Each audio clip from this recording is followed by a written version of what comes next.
तो welcome to talent science hub YouTube channel. और आप लोगों के लिए मैं प्रदीप प्रजापति लेकर आया हूं जेई मैथ्स के वीडियोस लेक्चर, वो भी फ्री ऑफ कॉस्ट।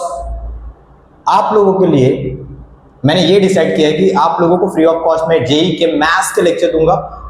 तो मैथ्स बच्चों को डिफिकल्ट लगती है, जेई के तो खासकर बच्चों को बहुत डिफिकल्ट लगता है। लोगों को लगता है मैथ्स कैसे होगा, वो भी जेई का मैथ्स, जेई के मैथ्स के नाम से लोग बच्चे डरते हैं। तो कोई नहीं, हम लोग ट्राई करेंगे जितना इजी वे में हम लोग पढ़ सके मैथ्स को, उतना इजी वे में पढ़ने की कोशिश करेंगे।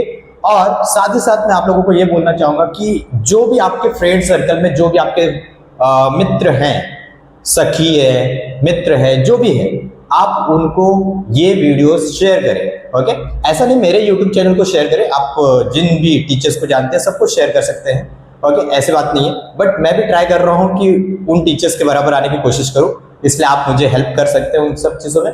और कोशिश करेंगे कि हम लोग जितने इजी वे में मैथ्स को सीख सकते हैं उतने इजी वे में मैं आपको सिखाने की कोशिश करूंगा। ओके, तो पहले हम लोग बात करेंगे कुछ दिन तक 11th की बात करेंगे। 11th का अराउंड 1 साल तो अपना पोर्शन कवर होने में जाएगा। फिर 12th की बात करेंगे। इस तरह हम लोग ग्रेजुअली थोड़ी चीजें करके कंप्लीट करेंगे अपने पोर्शन को। ओके, जो 11th के बच्चे वो हमारे वीडियो से स्टार्ट कर सकते हैं। जो 12th के बच्चे कृपया करके आप हमारे साथ मत जुड़िए। हाँ, आपका बेसिक अगर वीक है, आपको लगता है कि आपको 11th से पढ़ने की जरूरत है, आपने 11th का पोर्शन नहीं पढ़ा है, तो आप जुड़ सकते हैं हमारे साथ। अदरवाइज आप अगर 12th में हैं, आपने 11th का पोर्शन पढ़ा है, तो आपको मेरे वीडियोस लेक्चर देखने की कोई जरूरत नहीं है आपको। ओके, आप किसी और दूसरे टीचर्स के देख सकते हैं। ओके, बहुत सारे टीचर्स के अवेलेबल है, तो आप वहां पे जाके देख सकते हैं। बट हाँ, अगर आप 11th में हैं तो आप 0 लेवल से स्टार्ट करना चाहते हो, तो आप हमारे यूट्यूब चैनल के साथ जुड़ सकते हैं पूरी तरह से। बोलते ना कि संदेह नहीं कर सकते आप कि यहाँ पर कंटेंट कम मिलेगा, कंटेंट ज्यादा मिलेगा, कुछ भी नहीं। आपको मैं जितना आपको कंटेंट में जेई के बैचेस को पढ़ाने में देता हूँ, उतना ही मैं आपको पूरा का पूरा कंटेंट दूंगा। ओके, चलिए तो हम लोग शुरू करते हैं। हम लोग बिना टाइम को गवाए हुए शुरू करते हैं, ठीक है। तो हम लोग देखो, हम लोग के पास बहुत सारे टॉपिक्स है पढ़ने के लिए मैथ्स में, बट बोलते ना कि एक ऐसा टॉपिक पढ़ाया जाएगा आपको पहले, जैसे कि आपको बचपन में पहले काउंटिंग सिखाई जाती थी, 1 2 3 4, पहले काउंटिंग सिखाई जाती थी। फिर काउंटिंग का एडिशन करना सिखाया जाता था with the help of that straight lines. Okay, ऐसे 1 2 3 4 करो, ऐसे कर करके हम लोग काउंटिंग सीखते थे। फिर हम लोग बोलते थे ये 4 लाइन है, फिर ये 3 लाइन, जरा सब इन दोनों को प्लस करो, तो 1 2 3 4 5 6 7, ऐसे काउंटिंग करना सीखते थे। तो स्टेप बाय स्टेप चलते थे। फिर बाद में हम लोग को सीधा सिखा दिया जाता है 4 + 3, बताओ मुझे कितना हुआ, 7। तो हम लोग ऐसा 1 बाय 1 चलते थे। तो यहाँ पर भी ऐसे ही है कि आपको एक टॉपिक पहले सिखाया जाएगा, वो टॉपिक आपके पूरे मैथ्स में काम आएगा, किसी भी चैप्टर में उठ के आ जाता है। और वो टॉपिक का नाम है बेटा linear inequality. Linear inequality. Sir ये लीनियर इनइक्वालिटी अब है क्या, पहले ये बात का डिस्कशन करते हैं। देखो, इक्वालिटी हम लोग ने पढ़ा हुआ है। जैसे कि अगर मैं तुमको पूछूं x + 3 = 5, तो क्या आप में से सारे बच्चे मेरे ख्याल से तो इसको सॉल्व करना जानते हैं, बहुत अच्छी तरीके से सॉल्व करना जानते हैं। x की वैल्यू यहां से क्या आएगी सर, आप क्या करेंगे पहले, सर ये +3 को आप यहाँ पे भेजोगे तो क्या बन जाएगा -3। फिर आप बोलोगे x की वैल्यू कितनी आएगी, 2। पहले मैं इंट्रो दे रहा हूं आपको। हाँ, लीनियर इनइक्वालिटी है क्या, थोड़ी फील आनी चाहिए ना चीजों की, तब तो जाके चैप्टर पढ़ने में मजा आएगा थोड़ा। तो मैंने बोला आपने बचपन में किया हुआ है, x + 3 = 5, तो x = क्या होगा, 5 - 3, तो x = कितना हो गया, 2। तो आपको जो x की वैल्यू मिल रही है वो एक सिंगल वैल्यू मिल रही है, इसको हम लोग बोलते हैं यूनिक वैल्यू, या फिर इसी को आप बोल दो यूनिक सॉल्यूशन। आप इसको बोल दो यूनिक सॉल्यूशन। ओके, दोनों में से कुछ भी बोलो, बात एक ही है, ठीक है। अच्छा सर, सॉल्यूशन किसको बोलते हैं, आपको याद होगा, बचपन में बहुत सारे टीचर्स ने आपको पता होगा सॉल्यूशन किसको बोलते हैं। सर सॉल्यूशन उससे बोलते हैं जो वैल्यू हम लोग को वेरिएबल की मिली है, उसको अगर मैं ओरिजिनल इक्वेशन में रखूं, कहां पर, ओरिजिनल इक्वेशन में रखूं, तो आपका लेफ्ट हैंड साइड किसके बराबर आएगा, राइट हैंड साइड के बराबर आ जाए, तो हम लोग उसको बोलते हैं सॉल्यूशन। ओके, तो x की वैल्यू 2 निकली, 2 की वैल्यू अगर मैं ओरिजिनल इक्वेशन में रखूं लेफ्ट साइड में, तो लेफ्ट साइड में क्या आ रहा है, 5, तो राइट साइड में भी क्या होना चाहिए, 5। तो आपका सेटिस्फाई हो रहा है, मतलब x = 2 इज अ सॉल्यूशन।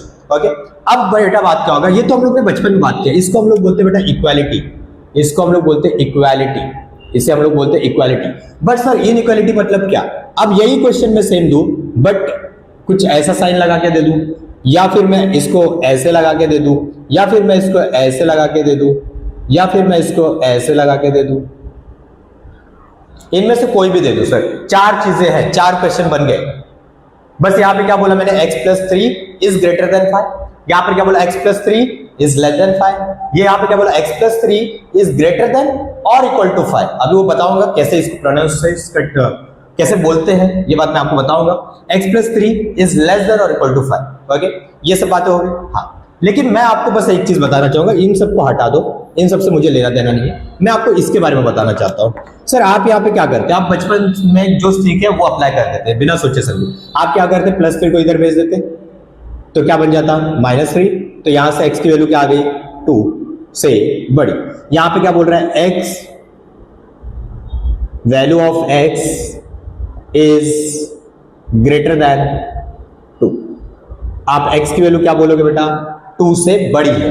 मतलब आपको क्या लेना है बेटा, आपको सॉल्यूशन चाहिए ना, सॉल्यूशन चाहिए, सॉल्यूशन मिल चुका है। उसने क्या बोला, x की वैल्यू आप क्या लो, 2 से बड़ी, 2 से जो बड़ी लेना है लो। जैसे कि 2.5, सर 2.5 ले सकते हो क्या, हाँ ले लो। सर मैंने क्या बोला था, सॉल्यूशन का मतलब क्या होता है कि सर आपको x की वो वैल्यू उठानी है जिसको अगर मैं ओरिजिनल इक्वेशन में पुट करूं तो लेफ्ट साइड राइट साइड के, मतलब लेफ्ट साइड और राइट साइड, मतलब कंडीशन, जो कंडीशन दी गई है गिवन क्वेश्चन में वो सेटिस्फाई होनी चाहिए। जैसे कि मैंने 2.5 उठाया, 2.5 अगर इसमें उठा के डाल दिया तो 2.5 प्लस 3 कितना हो जाएगा, 5.5, और राइट साइड में कौन है, 5। सर अगर मैं इसको देखूं तो मेरे अकॉर्डिंग बड़ा कौन होना चाहिए, और क्वेश्चन में भी किसको बोला था बड़ा होने के लिए, लेफ्ट साइड का ही। और मैंने भी जब सॉल्व किया तो लेफ्ट साइड मेरा बड़ा है, राइट साइड मेरा छोटा है। तो बेटा आपने जो 2.5, मतलब आपको ये क्या बोल रहा है सॉल्यूशन, सर 2 से बड़ा होना चाहिए, तो 2 से बड़ा आपने एक वैल्यू लिया और वो 2 से बड़ा वैल्यू इस गिवन क्वेश्चन को सेटिस्फाई कर रहा है। मतलब आपका जो 2 से बड़ी वैल्यू जितनी भी रहेंगी आप उनको क्या बोलेंगे, सॉल्यूशन। बट सर यहां पर आपको दिख रहा है कि 2 से बड़ा वैल्यू तो बहुत सारे ले सकते हैं, 2.5 ले सकते हैं, 2.6 ले सकते हैं, 2.10 ले सकते हैं, 2.50, कुछ भी ले सकते हो आप तो कुछ भी ले सकते हो। तो सर सॉल्यूशन यहाँ पे एक सिंगल सॉल्यूशन नहीं आ रहा है सर, यहाँ पे तो बहुत सारे सॉल्यूशंस आ रहे हैं। तो आपको वही 2 से बड़ा मतलब क्या सर, अगर मैं नंबर लाइन पे देखूं तो यहां पर होता है 2 से बड़ा मतलब कहां होगा, यहां तक, कहां तक चलते जाएगा, इनफाइनाइट तक चलते जाएगा। 2 से बड़ा बोला ना, रुकने के लिए आपने कहीं पे बोला नहीं सर, 2 से बड़ा आप बोल रहे हो तो कहां तक जाएगा, इनफाइनाइट। मतलब आप बोलोगे सर इसका आंसर ना 2 से लेके इनफाइनाइट के बीच में ना सर कोई भी नंबर आप ले लो चलेगा, सब क्या होगा, चलेगा। हाँ तो चलेगा बेटा, कोई दिक्कत नहीं है।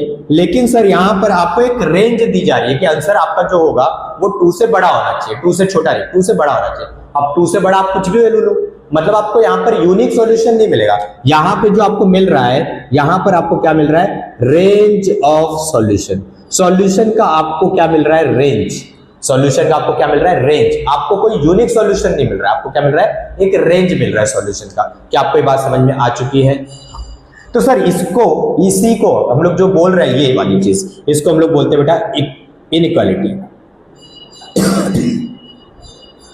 इसे हम लोग बोलते हैं इनइक्वालिटी। क्या बात समझ में आ गया सर। इक्वालिटी में यूनिक सॉल्यूशन मिलता है, और जो आप बचपन में अलजेब्रा के रूल लगाते थे बेटा, जो अलजेब्रा के रूल बचपन में आप लगाते थे, प्लस को यहां से उठा के लाई इधर माइनस हो गया, ये सब आप रूल लगा सकते हो, लेकिन कहां पर, इक्वालिटी में। लेकिन सर यहां पर इनइक्वालिटी में आपने जो प्लस 3 को उठा के इधर लाया ना, माइनस 3 कर दिया, आप ऐसा नहीं कर सकते। बाय डिफॉल्ट आपका आंसर सही आ गया है क्योंकि रूल वहां का थोड़ा काम कर जा रहा है, लेकिन पूरे रूल्स अभी मैं बताऊंगा आपको, addition, subtraction, multiplication, division, squaring, ये सबके रूल्स ना अलग अलग है। जब आपको इनइक्वालिटी दिख जाती है तो वहां पे रूल्स चेंज हो जाते हैं, एडिशन के, सब्ट्रैक्शन के, मल्टीप्लिकेशन के, डिवीजन के, स्क्वायरिंग के, ये सबके रूल्स चेंज हो जाते हैं। क्या आपको बात समझ में आई। हाँ, तो मुझे उसके बाद रूल्स को पढ़ना है, ठीक है, मुझे रूल्स को पढ़ना है। तो आप इसको जितना समझे हो आप पहले इतना नोट डाउन करो, फिर हम लोग आगे बात करते हैं।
अब शुरू करते हैं, अब शुरू करेंगे हम लोग रूल्स ऑफ इनइक्वालिटी के बारे में। रूल्स ऑफ इनइक्वालिटी भी ना बड़े ही मजेदार है, बड़ा ही मजेदार है। उसमें आपको सिखाए जाएंगे एडिशन, सब्ट्रैक्शन, मल्टीप्लिकेशन, डिवीजन। अब आप लोग बोलोगे सर ये तो हम लोग ने बचपन में ही पढ़ा है। अरे बेटा बचपन में आपने इक्वालिटी पढ़ी है, इनइक्वालिटी नहीं पढ़ी है अब तक आपने। हाँ, आईसीएसई बोर्ड के आप रहोगे, अगर आप आईसीएसई बोर्ड के रहोगे तो आपने पढ़ा होगा ये चीज, अगर आप आईसीएसई बोर्ड के हो। बट अगर आप सीबीएसई के हो और या फिर किसी स्टेट बोर्ड के हो तो आप लोगों ने ये नहीं किया होगा पहले कभी, मेरे ख्याल से। मैंने जहां तक सिखाया अभी तक, जो मेरा एक्सपीरियंस होता है, आईसीएसई वाले बच्चों को सिखा दिया जाता है, 9th-10th में सिखा दिया जाता है। बट अदर स्टेट बोर्ड या फिर सीबीएसई वाला बोर्ड यहाँ पे नहीं सिखाया जाता मेरे ख्याल से। ओके, तो शुरू करते हैं। हम लोग सीखे हैं तो भी कोई बात नहीं, और नहीं सीखे तो भी कोई बात नहीं। सब कुछ हमारे लिए नया ही है क्योंकि जेई पढ़ रहे हैं हम लोग अब तो। ओके, तो बात करते हैं हम लोग रूल्स ऑफ इनइक्वालिटी की। Rules of inequality, rules of inequality, rules of inequality.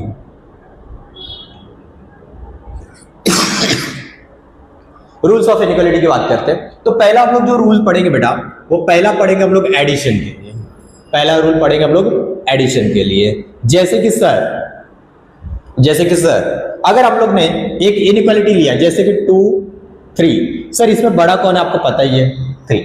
Okay, अब मैं बोलता हूं कि सर इसमें एक काम करिए, ऐड करिए, एडिंग 5 ऑन बोथ साइड्स। आप क्या करिए, 5 को ऐड करिए दोनों साइड में। आप 5 को क्या करिए, ऐड करिए दोनों साइड में। ठीक है, तो मैंने यहां पर जब ऐड किया 5 को और इस साइड भी ऐड किया 5 को, तो सर इधर बन गया 7, इधर बन गया 8। सर बड़ा कौन है अभी? सर जरा चेक करिए इसको और जो आपको क्वेश्चन दिया गया था। सर इनइक्वालिटी पे साइन पे कोई फर्क आया क्या? नहीं, क्योंकि आपकी इनइक्वालिटी ने मुंह कहां खोल के रखा था बेटा, राइट साइड में। यहां पे भी मुंह कहां खोल के रखा है, राइट साइड में। इसका मतलब आप इतना समझ चुके हैं कि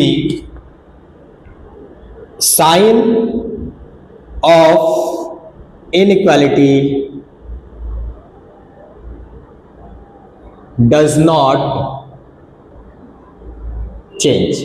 बेटा इसको इनइक्वालिटी में अप्लाई कहां करेंगे वो बताऊंगा, बट उससे पहले आपको क्या समझना है सर कि यहां पर आपको एडिशन करने में साइन चेंज होता है कि नहीं, सब्ट्रैक्शन करने पर साइन चेंज होता है कि नहीं, मल्टीप्लिकेशन करने पर साइन चेंज होता है कि नहीं, डिवीजन करने पर साइन चेंज होता है कि नहीं। पहले आपको रूल्स पढ़ने बेटा, फिर बाद में मैं बताऊंगा, क्वेश्चन के थ्रू आपको मैं बताऊंगा कि सर इसको अप्लाई कहां करते हैं। ठीक है, तो अभी इसकी फिक्र मत करिएगा। ठीक है, तो पहला वाला पार्ट हो गया एडिशन का। अब दूसरे वाले पार्ट पे आते हैं। सर दूसरा क्या रूल है आपका? दूसरा है सब्ट्रैक्शन। दूसरा है आपका सब्ट्रैक्शन। सब्ट्रैक्शन में भी सर यही क्वेश्चन एक काम करते लेते 2, 3। अब मैं क्या करता हूं, सब्ट्रैक्ट करता हूं बेटा, सब्ट्रैक्टिंग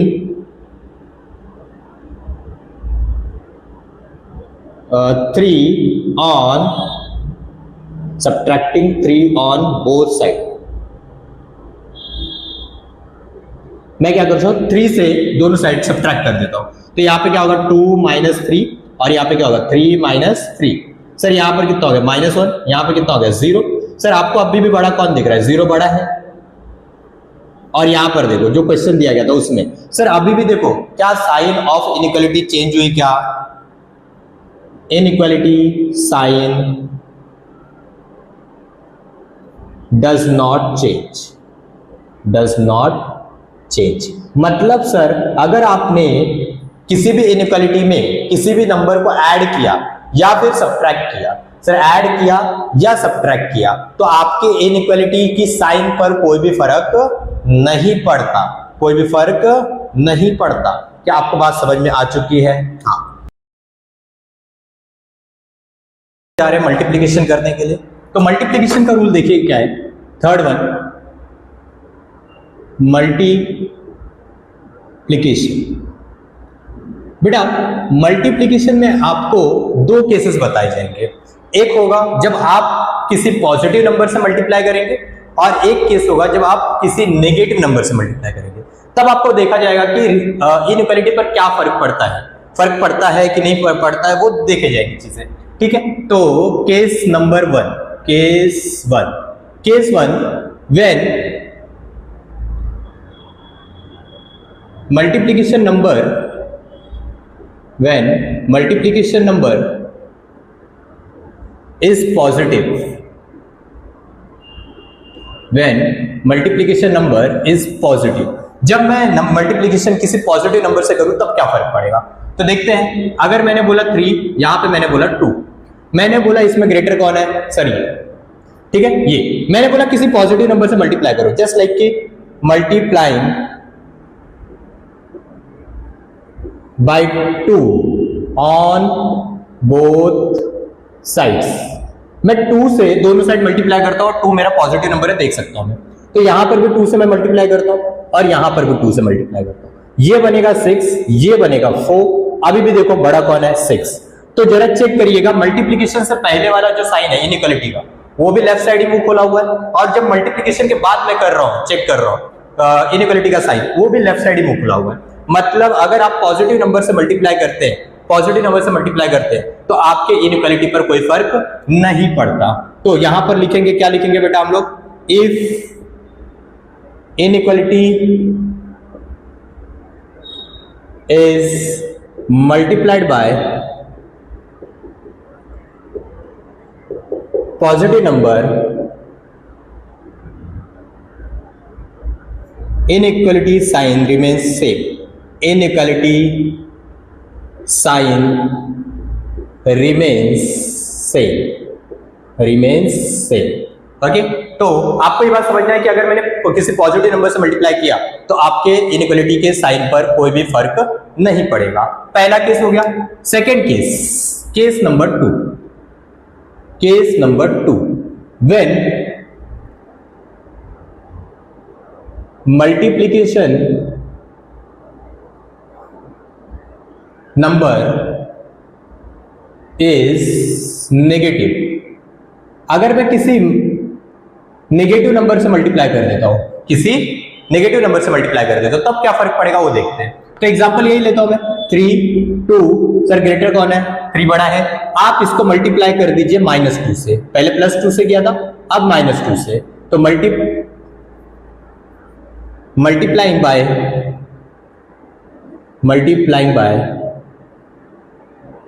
-2 ऑन बोथ साइड्स। दोनों साइड मैंने क्या कर दिया? -2 से मल्टीप्लाई किया। सर किया तो क्या दिखेगा मुझे? 3 × -2, 2 × -2।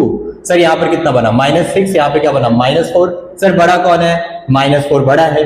तो आप देख सकते हैं सर आपकी जो साइन थी इनइक्वालिटी की, साइन जो थी इनइक्वालिटी की, वो क्या हो गई? चेंज हो गई। तो यहाँ पे क्या लिखेंगे बेटा? If inequality multiplied by negative number, then inequality sign changes. Ink खत्म हो गई है थोड़ी, तो लास्ट एंड का पार्ट था, इसलिए मैंने रीड करके भी बता दिया। अगर आपको धुंधला दिख रहा होगा तो थोड़ा सा मैनेज कर लीजिएगा। If inequality multiplied by negative number then inequality sign changes. तो आपको मल्टीप्लिकेशन के भी 2 रूल समझ में आ गए। सर अगर आपने पॉजिटिव नंबर से मल्टीप्लाई किया तो आपका इनइक्वालिटी का साइन वैसे ही रहेगा, लेकिन अगर आपने नेगेटिव नंबर से मल्टीप्लाई किया तो आपका साइन क्या हो जाएगा? चेंज हो जाएगा। क्या आपको ये रूल समझ में आ चुका है? ठीक है, तो अब हम लोग इसके आगे पढ़ेंगे डिवीजन का रूल। ओके, ठीक है, तो इतना नोट डाउन कर लीजिए। पांचवा रूल हम लोग पढ़ने जा रहे हैं स्क्वायरिंग का। पांचवा रूल कौन सा है? स्क्वायरिंग का। 5th rule for squaring. अगर इनइक्वालिटी दी गई है और मुझे स्क्वायरिंग करना है बेटा, तो कब कर सकते हैं स्क्वायरिंग और कब नहीं, इस बात को आप समझते हैं हम लोग। ठीक है, जैसे कि आपके सामने कुछ 2-3 केसेस में लेता हूं। जैसे कि पहला एग्जांपल अगर मैं लेता हूं कि 3 और 2, इन दोनों में बड़ा कौन है? तो आपको पता है 3। ओके, यहां पर मैं लिख देता हूं बोथ साइड्स आर पॉजिटिव,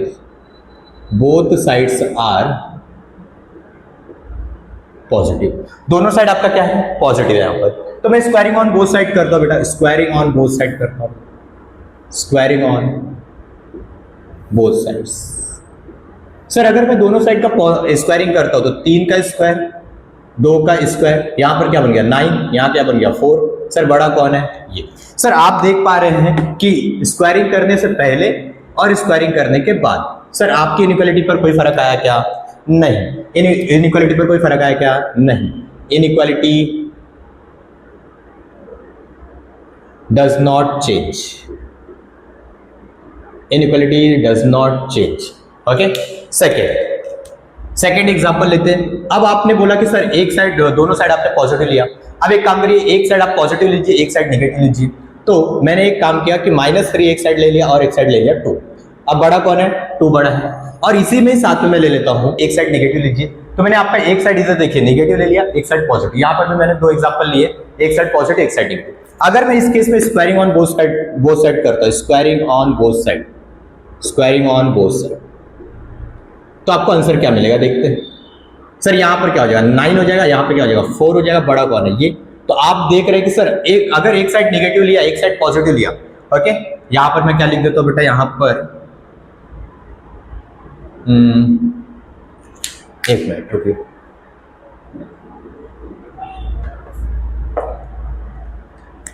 मैंने एक एग्जांपल लिया -3 और 2।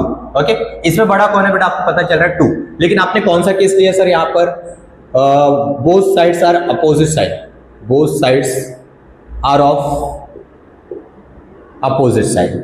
दोनों साइड आपके कैसे हैं? अपोजिट साइड वाले। मतलब एक साइड अगर आपका पॉजिटिव है तो एक साइड कौन है? आपका नेगेटिव है। वो वाला केस लिया। तो आपने देखा कि सर यहां पर 9 आ रहा है, यहां पे 4। तो आपने बोला कि सर इनइक्वालिटी चेंज नहीं हो रही है, inequality change, sorry, inequality change हो गई है, इनइक्वालिटी चेंज। लेकिन सर मैं इसी केस में जब दोनों साइड आपका अपोजिट साइन होगा तब आपको और एक क्वेश्चन करके दिखाता हूं। तो उसमें क्या होगा देखिएगा। ओके, तो यहां पर मैं लेता हूं, एक काम करिए, यहां पर लेता हूं मैं थर्ड एग्जांपल, 6 - 4। ठीक है, बढ़ाइए। स्क्वायरिंग ऑन बोथ साइड कर दो बेटा, squaring on both side, squaring on both sides. तो आपको देखने मिला कि सर जैसे स्क्वायरिंग ऑन बोथ साइड करूंगा, यहां पर 36 बनेगा, यहां पे 16 बनेगा। अब आपने देखा कि इनइक्वालिटी पर तो अब तो कोई फर्क ही नहीं आ रहा है, इनइक्वालिटी पे अब तो कोई फर्क ही नहीं आ रहा है। Inequality does not change, inequality does not change. Okay, तो आप इतना बात समझ गए। देखो दोनों साइड पॉजिटिव था तो आपको दिख रहा है कि इनइक्वालिटी चेंज ही नहीं हुआ। चाहे आप कोई भी एग्जांपल ले लो, दोनों साइड अगर पॉजिटिव है, कोई भी एग्जांपल ले लो, आपको हमेशा इनइक्वालिटी चेंज नहीं दिखाई देगी। ओके, लेकिन सर जैसे मैंने अपोजिट साइन वाले 2 एग्जांपल लेके देखे तो दोनों में आंसर अलग अलग मिल रहा है। तो सर यहां पर बस यही बात है कि अगर दोनों साइड अगर अपोजिट साइन होता है तो आपका कोई रूल काम ही नहीं करता, स्क्वायरिंग का कोई रूल काम ही नहीं करता अगर दोनों साइड कैसे हैं? अपोजिट साइन है। ओके, अच्छा सर दोनों साइड सेम साइन की जब बात करें, दोनों साइड पॉजिटिव था, अगर दोनों साइड नेगेटिव होता तो सर, चौथा एग्जांपल ले लेते हैं, दोनों साइड अगर नेगेटिव होता तो सर, जैसे कि -3 और -4, सर बड़ा कौन है? -3, बराबर है, -3 है। सर क्या आप इसको जरा बताओ, मैंने पॉजिटिव का रूल पढ़ लिया क्या? मैंने पॉजिटिव का रूल पढ़ लिया। हाँ सर, क्या मैं ये -3 और -4 को, जो नेगेटिव नंबर आपको दिख रहे हैं, क्या मैं उसको पॉजिटिव बना सकता हूँ? हाँ बिल्कुल बना सकता हूँ। कैसे? आप पहले क्या कर दो, -1 से दोनों साइड क्या कर दो? मल्टीप्लाई। तो multiplying by -1 on both sides, मैं क्या कर देता हूं? दोनों साइड में -1 से मल्टीप्लाई कर देता हूं। तो सर इधर भी -1 से मल्टीप्लाई कर दो, इधर भी -1 से मल्टीप्लाई कर दो। सर इधर क्या बन गया? 3, इधर क्या बन गया? 4। लेकिन आपको पता है कि सर जब आप नेगेटिव नंबर से मल्टीप्लाई करते हो तो आपका इनइक्वालिटी क्या हो जाता है? चेंज। तो पहले मुंह खुला था लेफ्ट साइड में, अब क्या खुल रहा है? राइट साइड में। दिख रहा है आपको साफ साफ? हाँ सर, अब दोनों साइड आपका पॉजिटिव हो गया, क्या स्क्वायरिंग आप कर सकते हो? हाँ स्क्वायरिंग तो मैं कर सकता हूं, स्क्वायरिंग ऑन बोथ साइड कर दो बेटा, स्क्वायरिंग ऑन बोथ साइड्स। तो सर आप जैसे स्क्वायरिंग करोगे, इस साइड में 9 बनेगा, इस साइड में 16 बनेगा, ये बड़ा होगा। तो जरा आप देखिएगा सर, इसको देखिएगा और जो आपको क्वेश्चन दिया गया था उसको देखिएगा, क्या इनइक्वालिटी चेंज हो गई है कि नहीं? इनइक्वालिटी चेंज हो गई कि नहीं? हाँ, inequality changes, inequality changes, inequality क्या हो गई है? चेंज हो गई है बेटा। तो देखिए यहां पर एक बात लिखनी थी मुझे, यहां पर एक बात लिखनी थी, क्या? No rule for squaring no rule for squaring when both sides are of opposite side. बेटा स्क्वायरिंग का कब रूल नहीं है? बेटा कब रूल नहीं है? जब दोनों साइड आपके कैसे बैठे हो? अपोजिट साइड, एक साइड पॉजिटिव एक साइड नेगेटिव, एक साइड पॉजिटिव एक साइड, तो कभी चेंज हो जा रहा है कभी चेंज ही नहीं हो रहा है। तो सर आपका कोई भी रूल नहीं है जब दोनों साइड अपोजिट साइड बैठो। हाँ बट अगर दोनों साइड अगर पॉजिटिव हो या फिर नेगेटिव हो, पॉजिटिव हो या फिर नेगेटिव हो, सर पॉजिटिव का रूल क्या है कि आपका इनइक्वालिटी चेंज नहीं होगा। अगर नेगेटिव हुआ तो स्क्वायरिंग करते टाइम आपकी इनइक्वालिटी क्या हो जाएगी? चेंज हो जाएगी। सर क्यों इनइक्वालिटी चेंज हो रही है? नेगेटिव वाले केस में मैंने आपको करके बता दिया। पहले आप नेगेटिव से क्या बनाओगे? पॉजिटिव, फिर पॉजिटिव के बाद क्या करोगे? आप स्क्वायरिंग करोगे। तो आप एक ही चीज याद रखिए स्क्वायरिंग के टाइम पे कि अगर मैं आपको दोनों साइड अगर आपका पॉजिटिव है तो आप क्या कर सकते हो? स्क्वायरिंग कर सकते हो। क्या कर सकते हो? स्क्वायरिंग कर सकते हो। तो आपका इसी के साथ जो रूल्स ऑफ इनइक्वालिटी था वो खत्म होता है। क्या होता है? खत्म होता है। ठीक है, तो चलिए नोट। तो अब हम लोग टॉपिक शुरू करने जा रहे हैं, वो है representation symbols use in linear inequality, या फिर बोल सकते हैं हम लोग इसको कि टाइप्स ऑफ इंटरवल बोल सकते हैं। ओके, कि हम लोग को ना मैंने बताया था तुमको पहले ही जब स्टार्ट किया था चैप्टर की, मैंने बताया था कि तुमको यहाँ पर x की वैल्यू ऐसे कोई यूनिक नहीं मिलेगी कि 2 मिल जाए, 3 मिल जाए, 4 मिल जाए, ऐसा कुछ नहीं मिलेगा। आपको एक बोलते ना कि एक दायरा मिलेगा, एक रेंज मिलेगी, एक आपको इंटरवल मिलेगा कि आपका आंसर यहां से यहां तक है।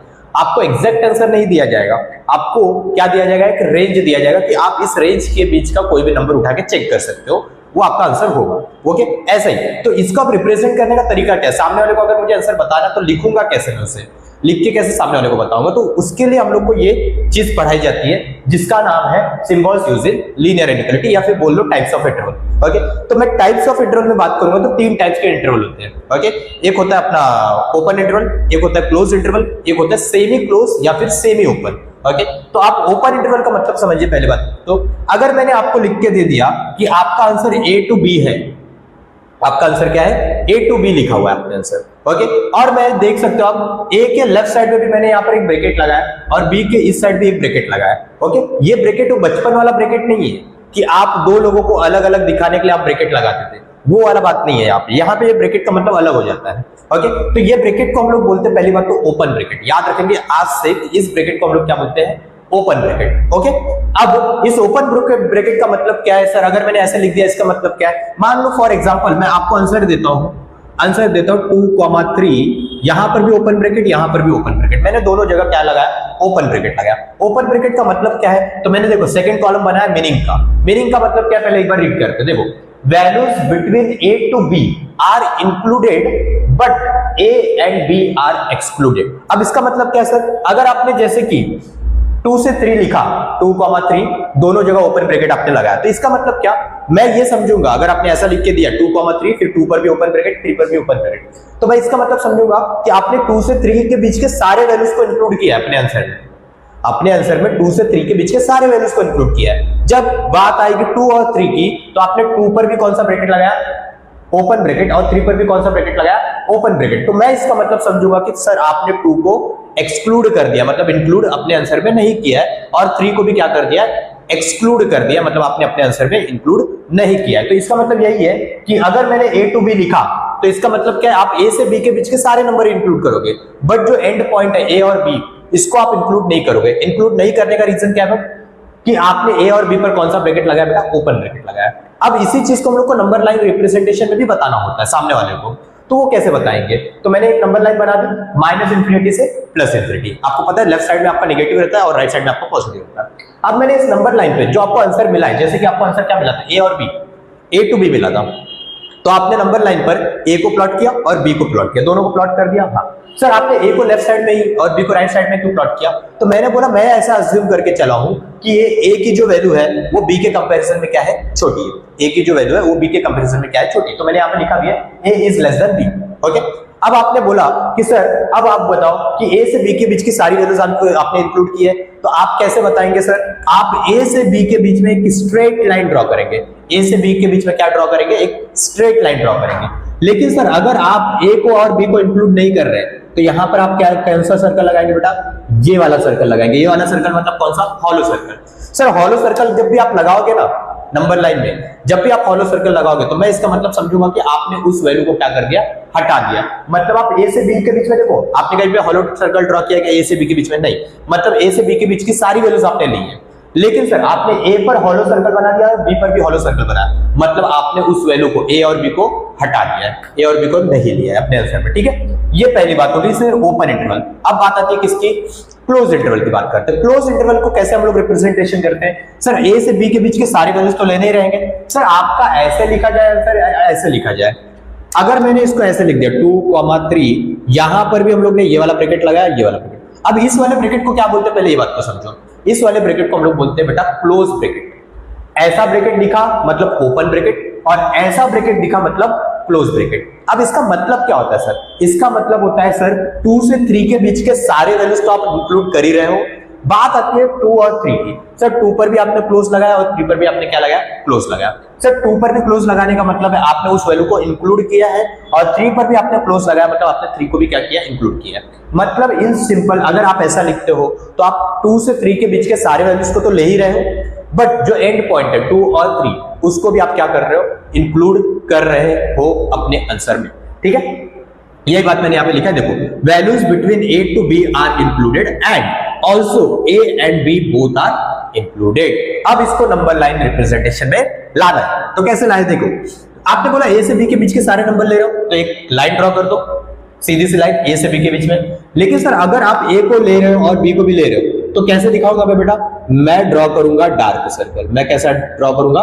Dark circle. डार्क सर्कल क्या बताता है कि आप उस वैल्यू को क्या कर रहे हो, इंक्लूड कर रहे हो, अपने आंसर में इंक्लूड कर रहे हो। क्या बात समझ में आ गई है? अब थर्ड वन आता है सेमी क्लोज इंटरवल, या फिर इसी को बोल लो सेमी ओपन इंटरवल, उससे कोई भी फर्क नहीं पड़ेगा। अब इसका मतलब क्या होता है? सेमी क्लोज बोलो या सेमी ओपन बोलो, सर इसका मतलब क्या है?